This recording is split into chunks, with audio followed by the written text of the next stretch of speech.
बकरा ईद की दावत हो और उसमें चपली कबाब ना हो, ये तो मुमकिन ही नहीं है। और अगर आपको पेशावरी चपली कबाब बनाने की मज़ेदार और आसान सी रेसिपी वो भी मकई के आटे के साथ मिल जाए तो फिर क्या ही बात है। चलें जी, तो आज आपके साथ पेशावरी चपली कबाब बनाने की रेसिपी शेयर करते हैं। बिस्मिल्लाहिर्रहमानिर्रहीम, अस्सलाम वालेकुम, welcome back to my channel. और जी आज की इस वीडियो में आप लोगों के साथ जो है वो मैं पेशावरी चपली कबाब बनाने की रेसिपी उसे शेयर करने जा रही हूँ। अब चूंकि बकरा ईद आने वाली है और जी बकरा ईद के ऊपर ऑब्वियसली हम लोग जो हैं जो मीट होता है उसकी डिशेस उन्हें खाना ज़्यादा पसंद करते हैं। ये चपली कबाब आप लैम्प के साथ भी बना सकते हैं और जी अगर चाहें तो दुम्बे का गोश्त इस्तेमाल कर लें, चाहे तो बीफ इस्तेमाल कर लें, किसी भी तरीके से आप जो सा मर्जी मीट ले लें। तो जी यहाँ पे जो है वो मैंने लैम्प का मीट ले लिया है और इसको जो है ना पानी इसका अच्छे तरीके से ड्रेन कर लिया। बिल्कुल इस वक्त ना ये ड्राई है, लेकिन अभी इसको और हम ड्राई करेंगे। तो उससे पहले हम बाकी की जो है वो प्रिपरेशन वो कर लेते हैं। यहाँ पे जो है ना वो मैंने 2 मीडियम साइज के प्याज ले लिए हैं, इनको हमने कर लेना है ग्राइंड। अगर आप लोग कीमा बनाने वाली मशीन है तो उसमें से भी इसको गुजार सकते हैं। और यहाँ पे पहले मैं प्याज को ग्राइंड कर लूंगी, थोड़ा सा और बॉइल कर लूंगी। अब इस प्याज का ना हमने पानी जो है उसको अच्छे तरीके से निचोड़ लेना है, क्योंकि प्याज में ना थोड़ा थोड़ा ग्राइंड करने के बाद पानी आ जाता है। तो इस पानी को ड्रेन करना बहुत ज्यादा जरूरी है। ये यहाँ पे मैंने मलमल का कपड़ा ले लिया है साफ सा, उसमें लेके ना हम इस प्याज को डाल के तो इसे अच्छे तरीके से ड्रेन कर लेंगे, इसे निचोड़ लेना है। प्याज का जो पानी है ना वो चपली कबाब के अंदर जाएगा और फिर उसकी वजह से कबाब जो है ना वो ढीले ढीले से बनते हैं। तो इस वजह से इस पानी को हम अच्छे तरीके से पहले निकाल लेंगे। इस तरीके से ये जो पेशावरी चपली कबाब है ना वो बड़े ही मज़े के बनते हैं। और जी आप यकीन माने इसके लिए ना बहुत ज़्यादा हमें ढेर सारे इंग्रेडिएंट्स की ज़रूरत नहीं है। बस ये दस्ती दस्ती काम नहीं जैसे होता कि क्विकली क्विकली वो ही हो जाएगा। ये नहीं है कि इसमें पहले से हमने मिर्च मसाले लगा के या मैरिनेशन करके कबाब को कितनी देर रखें और फिर उसके बाद हम इसे बनाएंगे। बल्कि जैसे कि बकरा ईद पे होता है कि जी इधर से गोश्त आया है और उधर से आपको डिशेस बना के तो सर्व करनी होती हैं। तो उसके लिए ये रेसिपी बहुत ज़्यादा अच्छी रहेगी। ये देखें जी प्याज का जो पानी है ना मैंने अच्छे तरीके से निचोड़ लिया है। ये जी देखें पानी जो है ना प्याज का वो अल्हम्दुलिल्लाह पूरे का पूरा ड्रेन हो चुका है। बहुत हद तक जो है ना वो प्याज ड्राई हो गया है। अभी हम प्याज को कर देते हैं साइड पे और ये जो हमने कीमा लिया हुआ है ना इसको भी एक तरह हम एक दफ़ा ना इसी तरीके से ड्रेन कर लेंगे ताकि बिल्कुल अच्छे तरीके से जो कीमा है ना वो ड्राई हो जाए। बिस्मिल्लाहिर्रहमानिर्रहीम।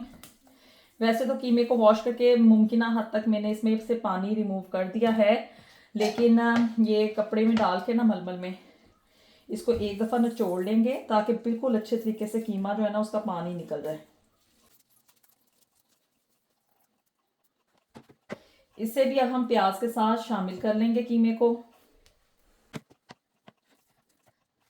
बाकी का कीमा भी अब ऐसे ही हम इससे भी पानी निचोड़ लेंगे इसका। बहुत कम इसमें मिर्च मसाले इस्तेमाल होते हैं, बहुत ही जल्दी से ये बन के कबाब तैयार हो जाते हैं। और चपली कबाब तो आपको पता है कि बकरा ईद के ऊपर बहुत ज़्यादा डिमांड में होते हैं, हाई डिमांड में होते हैं।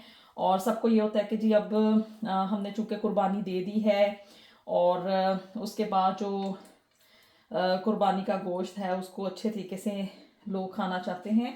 तो ये चपली कबाब जो है ना ये तो मस्त डिश है ना बकरा ईद के ऊपर।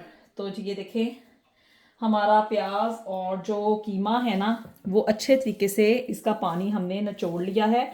अब प्याज को इस कीमे के साथ हम मिक्सअप करेंगे, लेकिन साथ में हमने थोड़ा सा नमक भी इसमें डाल लेना है। अपने टेस्ट के अकॉर्डिंग आपने इसमें सॉल्ट ले लेना है। नमक जो है वो आप टेस्ट के अकॉर्डिंग लेंगे। मैं यहाँ पे 1.5 टेबल स्पून जो है वो नमक का ले रही हूँ। और ये साथ में जो है ना मकई का आटा वो मैं ले रही हूँ। यहाँ पे हम डालेंगे जी 3 टेबल स्पून के करीब इसमें मैंने मकई का आटा डाल दिया है। एक होता है जी कॉर्नफ्लोर और एक होता है मकई का आटा। आपने जो है ना वो मकई का आटा लेना है, कॉर्नफ्लोर नहीं लेना, क्योंकि कॉर्नफ्लोर लेके ना ये कबाब जो हैं वो सख्त होना शुरू हो जाएंगे। तो इसलिए यहाँ पे मैंने इसको बाइंडिंग के तौर पे जो है ना वो इसमें मकई का आटा इस्तेमाल किया है। और जो ओरिजिनल पेशावरी चपली कबाब होते हैं ना, उसमें भी ये मकई का आटा ही इस्तेमाल होता है। बस अब इनको अच्छे तरीके से हम मिक्सअप करेंगे और फिर उसके बाद इसमें बाकी के इंग्रेडिएंट्स हम डाल लेंगे। ये देखें जी, अल्हम्दुलिल्लाह ये हमारी चीज़ें मिक्सअप हो गई हैं। अभी इसको हम थोड़ा साइड पे कर देते हैं। अभी ना जी इसमें मैंने हरी मिर्चों का इस्तेमाल करना है। यहाँ पे मैंने 7 से 8 अदद जो है ना वो दरमियाने साइज की हरी मिर्चें ले ली हैं। आप लोग अपने टेस्ट के अकॉर्डिंग इसमें हरी मिर्च इस्तेमाल कर सकते हैं, क्योंकि हमने इसमें सुर्ख मिर्च का इस्तेमाल बिल्कुल भी नहीं करना है।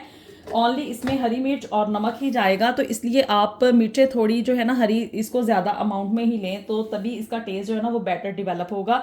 अभी इसको हम ग्रीन कर लेते हैं। बिस्मिल्लाहिर्रहमानिर्रहीम। ये हरी मिर्चें ग्राइंड हो गई हैं। अब इनको हम इस मिक्सचर के अंदर डाल देंगे। बिस्मिल्लाहिर्रहमानिर्रहीम। ये सारी की सारी हरी मिर्चें इसके अंदर हम डाल देंगे। थोड़ा सा हरा धनिया डालेंगे, ये ऑप्शनल है, अगर आप लोग नहीं भी चाहें ना तो आप ना भी इसमें हरा धनिया डालें। ये यहाँ पे ना मैंने सूखा धनिया इसको मोटा मोटा सा ना कूट लिया है हाथ से। इसका पाउडर नहीं हमने इस्तेमाल करना सूखे धनिया का, बल्कि इसका मोटा सा ये पाउडर इस्तेमाल करना है। ये मोटे वाला इसका ना इसको ऐसे ग्राइंड किया हुआ ये वाला सूखा धनिया हम लेंगे। बस अब इसको दोबारा से हम अच्छे तरीके से मिक्सअप कर लेंगे।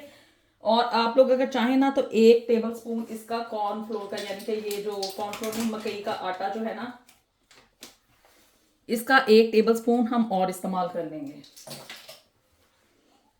और इन सब चीज़ों को अच्छे से हम मिक्सअप करेंगे। बिस्मिल्लाहिर्रहमानिर्रहीम। ये देखिए जी सारी की सारी चीज़ें इसमें ड्राई हो चुकी हैं। कीमा भी इसमें इसका पानी निकल चुका है अच्छे तरीके से, और प्याज उसका भी पानी निकाल लिया था, तो इसलिए कबाब जो है ना ड्राई ड्राई से हैं। और जब ये हमने इसमें मकई का आटा डाला है तो वो इसमें अच्छी बाइंडिंग दे रहा है ना। बस अब इनको अच्छे से मिक्सअप करेंगे और फिर इसके बाद हम इन कबाब को जो है ना फाइनल स्टेप की तरफ लेके जाएंगे। अब जी हमने ना कबाब जो है ना इसको फाइनल अपीयरेंस देनी है। मेरे पास यहाँ पे ये कबाब मिक्सर है, ये मेकर है, इसमें कबाब ऐसे डाल के इसको प्रेस करके बनाते हैं। अगर आप लोगों के पास नहीं है तो इट्स ओके, यानी कि आप लोग इसे हाथ के साथ भी बना सकते हैं। और वैसे भी चपली कबाब जो है ना वो उसकी ये नहीं होता कि उसको एक बाकायदा तौर पे कबाब की शक्ल दी जाए, वो रैंडम ही होता है। तो उसके लिए ये कि आप हाथ से बना लें। हाथ के साथ भी मैं बना के दिखाती हूँ आपको एक। अभी ये जो है मैं इसके साथ बना रही हूँ। इसे इसके ऊपर प्रेस कर लेंगे। थोड़ी ये कबाब के ऊपर ना डिज़ाइन सा आ गया, अपीयरेंस आ गई है। अब इसके ऊपर जो है ना ये 1 अदद टमाटर वो लगा रही हूँ, क्योंकि जो पेशावरी चपली कबाब है ना उसके ऊपर टमाटर होता है, तो इसलिए मैं भी इसके ऊपर लगा रही हूँ। बस अब इसमें से कबाब बाहर निकाल के इसको फ्राई करते हैं। इसको गरम गरम तेल में डाल देंगे जी। ऑयल जो है वो गरम हो चुका है और ये कबाब जो है वो भी हमारे बन चुके हैं। अब बस फाइनल स्टेप ये है कि हमने इन कबाब को जो है ना वो फ्राई करना है। तो जी बिस्मिल्लाहिर्रहमानिर्रहीम, गरम गरम ऑयल में कबाब डाल देंगे।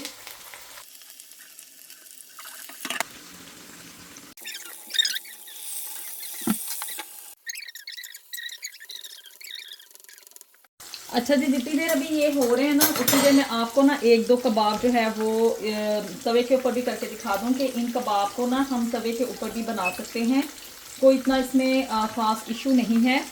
और ये कबाब जो है ना ये हाथ के ऊपर भी आप लोग बना के तो इसे फ्राई कर सकते हैं। इसके लिए ये जो कबाब मोल्ड है ना इसका होना ज़रूरी नहीं है, उसके बगैर भी आप लोग ये काम कर सकते हैं।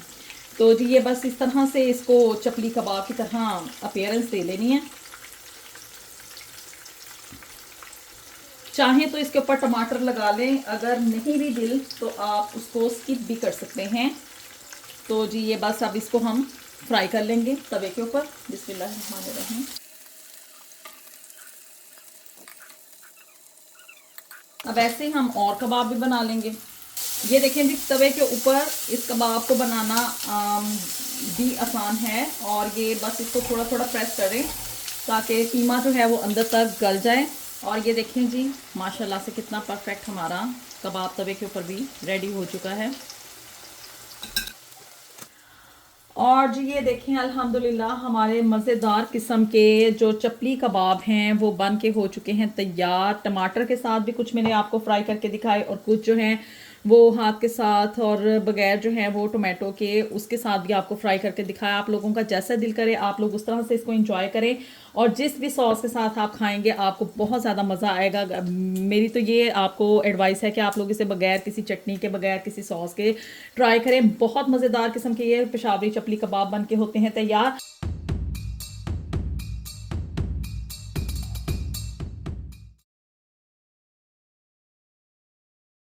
हर ख़ातून खाना की ये ख्वाहिश होती है कि जब वो इतनी मेहनत से खाना बनाए तो कोई भी उसकी तारीफ़ किए बगैर ना रह सके।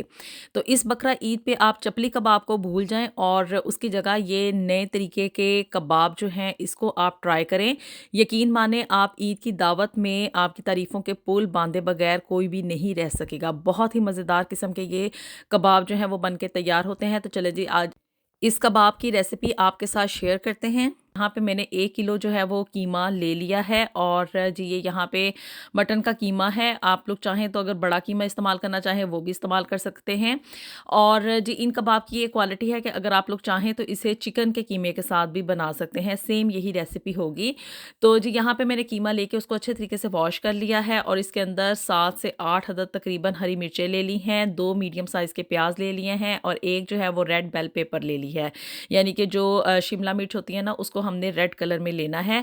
इन सारी चीज़ों को लेके आपने अच्छे तरीके से इसको ग्राइंड कर लेना है और अगर आप चाहें तो आपके पास अगर कीमा बनाने वाली मशीन है तो आप उसकी मदद से भी इसको जो है बारीक-बारीक चॉप कर सकते हैं।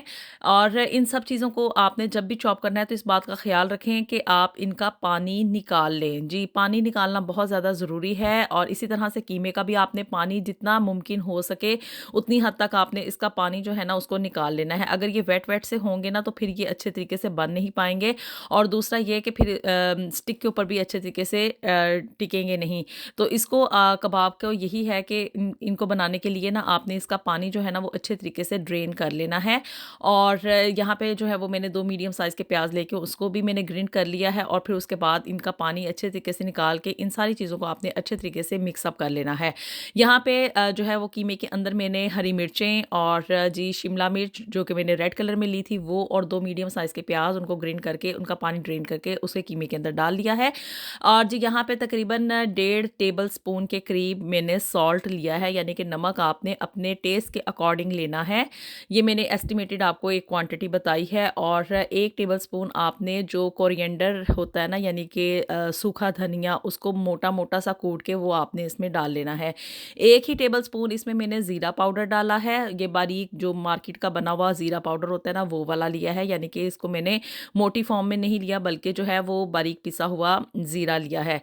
1 टेबलस्पून इसमें रेड चिली फ्लेक्स लिए हैं, यानी कि दादड़ मिर्चें ली हैं। 1 ही टेबलस्पून इसमें आपने चिली पाउडर लेना है। क्वांटिटीज़ बहुत ही आसान हैं। ये 1 किलो कीमे की रेसिपी मैं आपके साथ शेयर कर रही हूँ और इसके अलावा ये जितनी भी क्वांटिटी में मैंने मसाला जात लिए हैं वो नीचे मैं डिस्क्रिप्शन बॉक्स में भी दे दूँगी। आप वहाँ से भी जाके इसको फॉलो कर सकते हैं। तो जी इसमें यहाँ पे मैंने 1 टेबलस्पून के करीब इसमें सुर्ख मिर्च डाल ली है।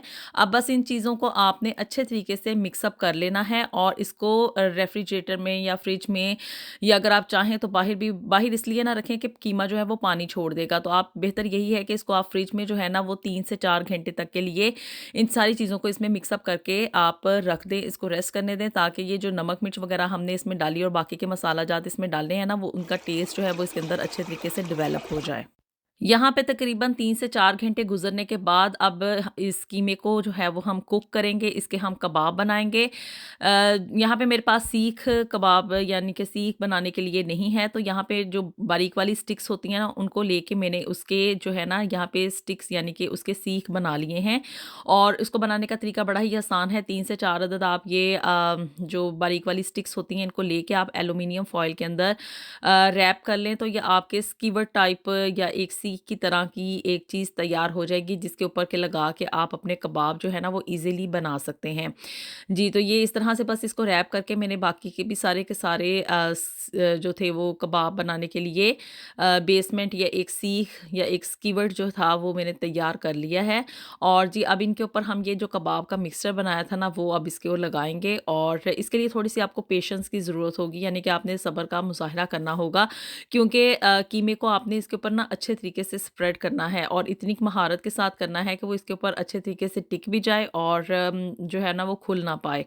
तो यहाँ पे जो हमने कीमे का मिक्सचर बना के रखा था ना वो बस आपने इन स्टिक्स के ऊपर उसको फैलाना शुरू कर देना है, और जो है इसमें आपने ऑयल थोड़ा कम ही इस्तेमाल करें, अदरवाइज़ ये कबाब जो है ना वो फिर खुलना शुरू हो जाएँगे। अगर आप चाहें तो हाथ के ऊपर थोड़ा-थोड़ा करके पानी लगा सकते हैं, उसकी वजह से ये है कि ये कीमा जो है ना वो अच्छे तरीके से इसके ऊपर जम जाएगा, ये इसके ऊपर टिक जाएगा और आप इसे कबाब की शक्ल देने में कामयाब हो जाएँगे। जी, तो इसको बस इसको आपने फैलाना है, ना इतना मोटा रखना है कि कीमा अंदर से गल ना पाए और ना ही इतना बारीक करना है कि कीमा जो है वो इसके ऊपर से उतरना शुरू हो जाए। बस इसको ऊपर इस तरह से कबाब की तरह की शक्ल दे के ना कीमे को आपने इन स्टिक्स के ऊपर लगा लेना है, और उसके बाद इस ग्रिल के ऊपर मैं इसे रख रही हूँ, क्योंकि हम इसे जो है ना वो ओवन में बनाने जा रहे हैं। तकरीबन आधा घंटा के लिए ना इन कबाब्स को, यानी कि इनको जो कीमा है ना इसे हमने आधे घंटे के लिए ओवन के अंदर रखना है, ताकि कीमा जो है ना वो अंदर तक फुली कुक्ड हो जाए और फिर उसके बाद जो है हम इसे ग्रिल करेंगे। जी, तो ये सारे के सारे कीमे को जो है ना वो मैंने कबाब की शक्ल दे ली थी, और फिर उसके बाद इसको जो है ना वो ग्रिल के ऊपर लगा के आपने क्या करना है कि इन कबाब को भी हमने एक अपीयरेंस देनी है। ये नहीं है कि बस इसको रख के तो इस तरह से ही हम कुक करना शुरू कर देंगे। बस इस ग्रिल के ऊपर लगा के तो इन सारे के सारे कबाब को आपने हल्के हाथों के साथ जो है ना वो प्रेस करना है, ताकि इसकी एक तरफ जो है ना वो ये जो ग्रिल की या ये जो सलाखें होती है ना उनकी शक्ल आना शुरू हो जाए। तो ये देखें जी, बस इसको आपने इस तरह से हल्के-हल्के हाथों से प्रेस करना है और इसको उल्टा देना है। ये देखिए कितनी अच्छी खूबसूरत माशाल्लाह से इसकी अपीयरेंस आई है। ऐसे ही लगेगा आपको जैसे कि आपने रेस्टोरेंट से ऑर्डर करके ये कबाब जो है वो मँगवाए हैं। कोई भी इस बात को यकीन करने के लिए तैयार नहीं होगा कि ये कबाब आपने घर में बनाए हैं मज़ेदार किस्म के। जी, तो एक दफ़ा मेरे कहने पे आप लोग इस रेसिपी को लाज़मी ट्राई करें। यकीन मानें आप जो है ना वो बाकी कबाब जो है ना, ये जो हम घर में चपली कबाब बनाते हैं या बाकी के कबाब जो बाहर से मंगवा के हम लोग खाते हैं, उनको आप जो है ना वो खाना भूल जाएँगे और लोग आपसे इन्हीं कबाब की जो है ना वो फ़रमाइश करेंगे। बस इनको आपने इस तरह से हल्की-हल्की ग्रिल की अपीयरेंस देने के बाद इसके ऊपर थोड़ा-थोड़ा सा ऑयल जो है वो मैंने ब्रश कर लिया था, और इसके बाद जो है ना इसको एल्यूमीनियम फॉइल में आपने रैप करके हाफ एन आवर के लिए ओवन के अंदर आपने रख लेना है। 180 डिग्री सेंटीग्रेड के ऊपर हम जो है वो इसे ओवन में रखेंगे, दोनों ग्रिल्स ऑन करके, यानी कि अपर वाली और ब्लो वाली जो दोनों ग्रिल्स होती हैं ना इनको ऑन करके आपने 180 डिग्री सेंटीग्रेड के ऊपर हाफ एन आवर के लिए ओवन में रख देना है। और फिर उसके बाद जब ये हमारा कीमा अच्छे तरीके से गल जाएगा तो फिर उसके बाद हम नेक्स्ट स्टेप को फॉलो ऑन करेंगे। यहाँ पे जी तकरीबन आधा घंटा गुज़र चुका है और जो हमारा कबाब हैं वो अच्छे तरीके से, यानी कि कीमा अंदर से गल गया है। अब ये देखिए जी कितनी खूबसूरत सी इसकी अपीयरेंस आई है। इसको बस हमने अब टर्न ओवर करना है, क्योंकि इसकी जो ऊपर वाली साइड थी ना वो ऊपर वाली ग्रिल की वजह से उसकी कुक होने की अपीयरेंस आ चुकी है। बस अब नीचे वाली जो साइड है ना उसको हमने ग्रिल करना है। यहाँ पे जो है वो मैं इसका सैलेड तैयार कर रही हूँ। यहाँ पे मैंने शिमला मिर्च जो रेड कलर में ली थी वही लेके और साथ में टमाटर जो है उनको बारीक-बारीक चॉप कर लिया है। एक अदद जो है वो अनियन उसे वॉश करके जो है वो नमक लगा के मैंने अच्छे तरीके से उसे वॉश कर लिया है, और साथ में थोड़ी-सी जो है वो लेटस उसे मैंने काट लिया है। और बस इसके ऊपर आपने थोड़ा-सा ब्लैक पेपर और साथ में सॉल्ट जो है ना वो अपने टेस्ट के अकॉर्डिंग लगा के, और थोड़ा-सा इसके ऊपर आप लेमन जूस डाल लें और इसको आप अच्छे तरीके से मिक्स अप कर लें, या आपका मज़ेदार किस्म का सैलेड जो है ना कबाब के साथ सर्विंग के लिए हो जाएगा तैयार। और जी ये यहाँ पे तकरीबन 5 टू 7 मिनट हमने कबाब को जो है वो ग्रिल के नीचे ओपन करके रख दिया था और ये हमारे कबाब जो हैं वो तैयार हो चुके हैं। इस वक़्त ये बिल्कुल रेडी हैं सर्व करने के लिए। और जी ये यहाँ पे मैंने पीटा ले लिया है, उसको गर्म कर लिया है। आप लोग चाहें तो नान के साथ भी इसको सर्व कर सकते हैं और चाहें तो इसे राइस के साथ भी आप सर्व कर सकते हैं। तो जी यहाँ पे मैंने पीटा ले लिया, उसको गर्म करने के बाद इसके ऊपर अब हम कबाब को ट्रांसफ़र करेंगे। ये जो हमने मज़ेदार किस्म के कबाब तैयार किए हैं ना, इसको तो हम इसके ऊपर ट्रांसफ़र करेंगे। आप इसकी सर्विंग के लिए अगर चाहें तो हरी वाली चटनी वो भी बना सकते हैं। यहाँ पे मैंने मायोनीज़ और चिली सॉस के साथ इसको सर्व किया है और साथ में कुछ सैलेड वगैरह जो हमने अभी तैयार किया था वो कबाब के साथ हम लोग सर्व करेंगे। तो जी इन कबाब का ये है कि आपने इसके लवाज़मात लाज़मी पूरे करने हैं, यानी कि इसको साथ सैलेड वगैरह होना चाहिए, इसकी सॉसेज़ होनी चाहिए जिसके साथ आप इसे सर्व करेंगे। अगर आप वैसे ही कबाब बना के रख देंगे ना तो इतना ज़्यादा आपको अच्छा टेस्ट नहीं आएगा। बड़ी ही ईज़िली ये कबाब जो है ना इन सलाख़ों के ऊपर से, यानी कि जो हमने सीख बनाया ना, इनके ऊपर से उतर जाते हैं। बस हल्का-सा आपने प्रेशर लगाना है तो ये कबाब देखें जी कितने ज़बरदस्त किस्म के हमारे कबाब जो हैं वो बन के हो गए हैं तैयार। खाने में भी बहुत ज़्यादा मज़ेदार थे, अपीयरेंस से भी आपको लग रहा होगा कि ये बहुत ही ज़्यादा अच्छे तैयार हुए हैं। तो इस रेसिपी को आप लोग लाज़मी ट्राई करें और जी मुझे कमेंट्स में आके आपने लाज़मी बताना है कि आपको ये मज़ेदार किस्म के कबाब जो हैं उसकी रेसिपी कैसी लगी है। और जी वीडियो पसंद आई हो तो चैनल को भी लाज़मी सब्सक्राइब कर दें, वीडियो को लाइक कर दें, शेयर कर दें और जी कमेंट भी कर दिया करें ताकि मुझे पता चले कि आपके फीडबैक से ही मुझे पता चलेगा कि आप लोगों को मेरी रेसिपीज़ या आप लोगों को मेरी वीडियोस जो हैं वो किस तरह की लगती हैं। और जी ये मज़ेदार किस्म की हमारी न्यू स्टाइल में जो कबाब हैं वो हो चुके हैं तैयार। इस बकरीद पे आपने इन कबाब को लाज़मी ट्राई करना है और मुझे अपनी दुआओं में लाज़मी आपने याद रखना है। चलें जी तो मिलते हैं आपसे नेक्स्ट वीडियो में with something new and something very interesting. Until then, Allah Hafiz.